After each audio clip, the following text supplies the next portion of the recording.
Hello hi welcome back to my channel. അപ്പോൾ ഞാനിന്ന് ഇടിയപ്പവും മുട്ടക്കറിയാണ് ഉണ്ടാക്കാൻ പോകുന്നത്. പാത്രത്തിൽ ഏകദേശം 3 കപ്പോളം അരിപ്പൊടി ഞാൻ എടുത്തിട്ടുണ്ട് കേട്ടോ. അപ്പോഴത്തേനും നമുക്ക് മുട്ട പുഴുങ്ങാനായിട്ട് വെക്കാം. അപ്പോൾ ഇടിയപ്പത്തിനുള്ള വെള്ളം തിളച്ചിട്ടുണ്ട്. വെള്ളത്തിൽ ഞാൻ ഉപ്പിട്ട് കൊടുത്തിട്ടുണ്ടായിരുന്നു കേട്ടോ ഓൾറെഡി.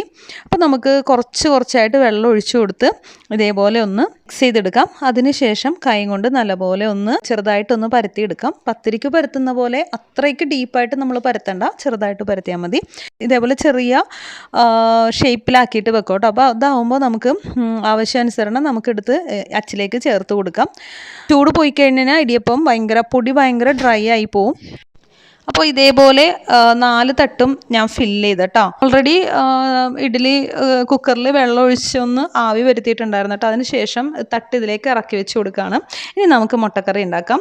അപ്പോൾ ഒരു കുക്കർ വെച്ചിട്ട് അതിൽ കുറച്ച് വെളിച്ചെണ്ണ ഒഴിച്ചു കൊടുക്കുകയാണ്. അപ്പോൾ ആദ്യം തന്നെ അതിലേക്ക് ചേർത്ത് കൊടുക്കുന്നത് ഏലക്ക, പെരിഞ്ജീരകം, 2 പട്ട എന്നിവയാണ്. അതിൻ്റെ കൂടെ തന്നെ വെളുത്തുള്ളിയും ഇഞ്ചിയും ചേർത്ത് കൊടുക്കുന്നുണ്ട് കേട്ടോ. അതിനുശേഷം അതിലേക്ക് സവാളയും കൂടി ഇട്ട് വഴറ്റി കൊടുക്കാം കേട്ടോ. അപ്പോൾ ഇപ്പുറത്ത് നമ്മളുടെ ഇടിയപ്പം ആവി വന്നിട്ടുണ്ടായിരുന്നു കേട്ടോ. ഇടിയപ്പം വിസിൽ വന്നു. അപ്പോൾ ഇടിയപ്പത്തിൻ്റെ പണിയൊക്കെ കഴിഞ്ഞിട്ട് ഇടിയപ്പം ഒരു കാസറോളിലേക്ക് മാറ്റി വെച്ചിട്ടുണ്ട്. ഇനി കുക്കറിൽ കുറച്ച് തക്കാളി ഇട്ട് കൂടി വഴറ്റിയിട്ടുണ്ട്. കൂടെ 2-3 പച്ചമുളകും ചേർത്ത് കൊടുത്തു കേട്ടോ. ഇനി മസാലപ്പൊടികൾ മല്ലിപ്പൊടി, മുളക് പൊടി, മഞ്ഞൾപ്പൊടി എന്നിവയാണ് ചേർത്ത് കൊടുക്കുന്നത്. മല്ലിപ്പൊടി കുറച്ച് അധികം ചേർക്കും കേട്ടോ. മല്ലിപ്പൊടിയുടെ കൂടെ കുറച്ച് ഗരം മസാലയും കൂടി ചേർത്ത് കൊടുക്കും. എന്നിട്ട് എല്ലാം കൂടി നന്നായിട്ടൊന്ന് വഴറ്റിയതിന് ശേഷം അല്പം വെള്ളം ഒഴിച്ചിട്ടൊന്ന് തിളക്കുന്നവരെ വെയിറ്റ് ചെയ്യും. തിളച്ച് കഴിഞ്ഞതിന് ശേഷം കുക്കർ മൂടി വെച്ച് നമുക്കൊരു വിസിൽ വരെ വേവിക്കാം.